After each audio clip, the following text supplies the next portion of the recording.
పార్వతీపురం జిల్లా ప్రజలకు అందిస్తున్న రెవెన్యూ సేవలతో ఆ శాఖ ప్రతిష్ట మరింత పెంపొందాలన్న దిశగా రెవెన్యూ శాఖ అధికారులు ఉద్యోగులు కృషి చేయాలని జిల్లా కలెక్టర్ ఏ శ్యాంప్రసాద్ పిలుపునిచ్చారు. గ్రామ రెవెన్యూ అధికారం నుంచి తహసీల్దార్ వరకు నిబద్ధతతో పనిచేసే ప్రజలకి ప్రభుత్వానికి మంచి పేరు తీసుకురావాలని కలెక్టర్ ఆకాంక్షించారు. శుక్రవారం కలెక్టర్ కార్యాలయ పీజీఆర్ఎస్ సమావేశ మందిరంలో రెవెన్యూ దినోత్సవ వేడుకల శాఖ ఆధ్వర్యంలో జరిగే కార్యక్రమానికి కలెక్టర్ ముఖ్య అతిథిగా పాల్గొని జ్యోతి ప్రజ్వలన చేసి మాట్లాడారు. ప్రభుత్వ శాఖలో అన్ని శాఖల కంటే రెవెన్యూ శాఖ చాలా కీలకమైందని, ఒక్కోసారి ఇక 24/7 విధులు నిర్వర్తించవలసి ఉంటుందని అన్నారు. ఎన్నికలు, ప్రకృతి వైపరీత్యాల, భూసేకరణ, వివిధ రకాల పత్రాలు జారీ అందించాల్సిన అన్ని సేవలు రెవెన్యూ శాఖతో ముడిపడున్నాయన్నారు. ప్రకృతి వైపరీత్యాలు, వర్షాలు, వరదలు, భూకంపాల సమయంలో తమ ప్రాణాలను పణంగా పెట్టి విధులను నిర్వర్తించవలసి ఉంటుందని, తమ క్షేమాన్ని ఆశించకుండా ప్రజల కొరకు నిస్వార్థంగా నిబద్ధతతో పనిచేసే శాఖ రెవెన్యూ శాఖ మాత్రమేనని కొనియాడారు. రెవెన్యూ అధికారులు, ఉద్యోగులు పనిచేయడంతో ప్రణాళిక ఉండాలని, బాధ్యతగా చేస్తే మరింత మెరుగైన సేవలు అందించవచ్చని కలెక్టర్ హితవు పలికారు. రాబోయే రోజుల్లో ప్రతి పని డిజిటలైజేషన్ అవుతోంది కావున ప్రతి ఉద్యోగి నూతన సాంకేతిక పరిజ్ఞానాన్ని అందిపుచ్చుకునేందుకు వెళ్లాల్సిన అవసరం ఉంటుందని సూచించారు. ఆన్లైన్ ద్వారా సేవలు అందిపుచ్చుకోవడం వలన పారదర్శకత ఉంటుందని, అదేవిధంగా ప్రపంచంలో ఎక్కడి నుంచైనా తన వివరాలను తెలుసుకునే సౌలభ్యం ఉంటుందని గుర్తు చేశారు. ముఖ్యంగా రెవెన్యూ శాఖలో పనిచేసే అధికారులకు తప్పనిసరిగా రెవెన్యూ చట్టాలపై అవగాహన ఉండాలని, హార్డ్ వర్క్ కాకుండా స్మార్ట్ వర్క్ చేయాలన్నప్పుడే ప్రజలకు మంచి సేవలు అందించేందుకు వీలుంటుందని కలెక్టర్ స్పష్టం చేశారు. అనంతరం విశ్రాంత రెవెన్యూ ఉద్యోగులకు దుశ్శాల్వాలతో ఘనంగా సన్మానించారు. కొండగొర్రె చుట్టూ అలియాస్ కోనేరు అప్పారావుకు బోండేడ్ లెటర్ చట్టం ప్రకారం చెక్కును అందజేస్తారు. ఈ సమావేశంలో ఉప కలెక్టర్లు, తహసీల్దార్, ఉప తహసీల్దార్లు, రెవెన్యూ అధికారులు, సిబ్బంది పాల్గొన్నారు. కుటుంబ సభ్యులతో మాట్లాడినట్టు ఉంటుంది రెవెన్యూతో మాట్లాడుతున్నప్పుడు.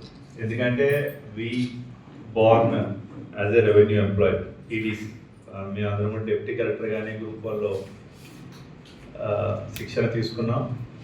ఒక సాటిస్ఫాక్షన్ కూడా వచ్చేదన్నమాట. ఎందుకంటే మనం అందరూ వదిలిపెట్టిన గవర్నమెంట్ ప్రతినిధులుగా రెవెన్యూ డిపార్ట్మెంట్ వెళ్ళి అక్కడ కార్యక్రమాలన్నీ కూడా చేయడం చాలా చాలా ఆనందాన్ని ఇచ్చేది. సో అది ఒక్క రెవెన్యూ డిపార్ట్మెంట్ మాత్రమే, అది ఒక గర్వకారణం. మనందరం కూడా డిజాస్టర్లో చాలా చక్కగా పనిచేస్తాం. అండ్ మూడోది ఏంటంటే, అన్ని పెద్ద ప్రాజెక్టులు కావాల్సి వచ్చిన భూసేకరణ. ఇప్పుడు ఆవిడ 37 సంవత్సరాలు నేను ఒకే పోస్ట్లో ల్యాండ్ అక్విజిషన్లో ఉన్నాను. సో ల్యాండ్ అక్విజిషన్ కానీ, ఎలినేషన్ కానీ, సో ఎన్ని పెద్ద ప్రాజెక్ట్స్ రావాలన్నప్పుడు ఎయిర్పోర్ట్ కట్టారు, లేదంటే ఈరోజు పెద్ద ఇండస్ట్రియల్ కారిడార్ కట్టారు, రోడ్లు వేశారు. సో అన్నిటికీ కారణం ఏంటంటే ల్యాండ్ అక్విజిషన్. సో రెవెన్యూ వాళ్ళు చేసే అతి ఇంపార్టెంట్ పని ల్యాండ్ అక్విజిషన్. సో ఇది కూడా చాలా కఠినమైనది. ఎందుకంటే ల్యాండ్ అక్విజిషన్లో ఎన్నో ఇంట్రికేసీస్ ఉంటాయి, మనకు తెలియదు, చాలా సామాన్య మానవులకు తెలియదు. ఏదో రోడ్ వేసినప్పుడే వాళ్ళకి తెలుస్తుంది, కానీ దాంట్లో మనం సబ్ డివిజన్ చేస్తాం, టైటిల్ డిసైడ్ చేస్తాం, కోర్టు కేసెస్ పడుతుంటాయి. సో ఎన్నో ఇష్యూస్ మనం ఓవర్కమ్ చేస్తూ మనం ఇప్పుడు పోలవరం బ్రిడ్జ్ కడుతున్నాం. సో దీని భూసేకరణ కూడా రెవెన్యూ డిపార్ట్మెంట్ వాళ్ళే చేస్తారు. సో చరిత్రలో ఉండిపోయేటువంటి ఎన్నో గొప్ప కార్యక్రమాలకి బీజం ఆ ల్యాండ్ అక్వైర్ చేసేది అంతా కూడా revenue department. So revenue is does all the great things which we never forget and history will never forget. So revenue department ఎన్నో పనులు చేస్తుంది, కానీ దైనందిక రోజువారీ కార్యక్రమాల వరకు వస్తే ఇప్పుడు ఇందాక చెప్పారు మన ఒక రిటైర్డ్ తహసీల్దార్ గారు. సో ఒకప్పుడు ఏ ఫెసిలిటీస్ లేకుండా కూడా ఒట్టిగడ్డలు అది లేనప్పుడు చాలా వాటర్ ఉన్న చార్ట్ జీపీటీ వచ్చేసింది, ఏఏ వచ్చింది. సో మన యొక్క వర్క్లో వేగం పెరగాలి. అంటే ఏంటంటే ఈ సాధనాలు, ఇప్పుడు సపోజ్ మనం చేతితో బట్టలు ఉతకడం కన్నా వాషింగ్ మిషన్లో వేస్తే పని సులువుగా అయిపోతుంది. అంటే ఇంతకుముందు టీవీకి వెళ్ళి అక్కడికి వెళ్ళి స్విచ్ నొక్కాలి, ఇప్పుడు రిమోట్ ఉంటే కూర్చుంటే టీవీ ఆన్ చేస్తారు. సో ఇవన్నీ ఏం చేస్తాయంటే పట్టాదారులు ఎవరు ఉన్నారు, అమెరికాలో ఉన్నటువంటి వాడు కూడా తన భూమి వివరాలు తెలుసుకోవచ్చు ఈరోజు సులువుగా.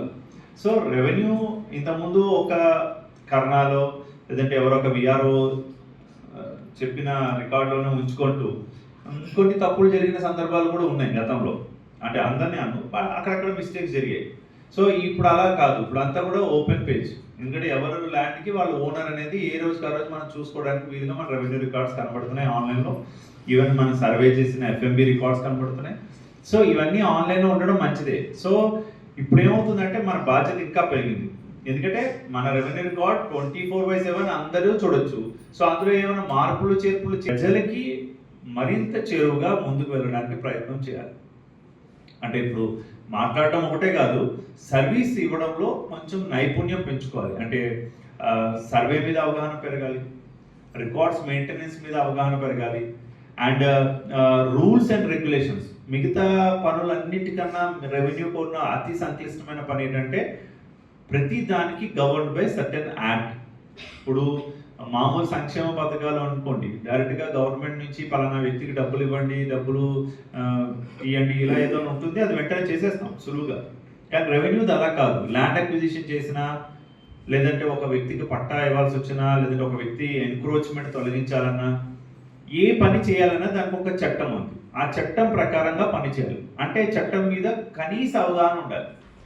చాలా మటుకు కోర్టులో కేసులు కొన్ని సందర్భాల్లో రెవెన్యూ డిపార్ట్మెంట్కి కంటెంప్ట్ కేసులు రావడానికి, లేదంటే ఓడిపోవడానికి మెయిన్ కారణం ఏంటంటే మనం చిన్న చిన్న స్టాచ్యుటరీ ప్రొసీజర్స్ మిస్ అయిపోతూ ఉంటాం. ఒక వ్యక్తికి భూమి మీద అక్రమంగా వచ్చాడు, సో అతన్ని తొలగించాలి. సో అతన్ని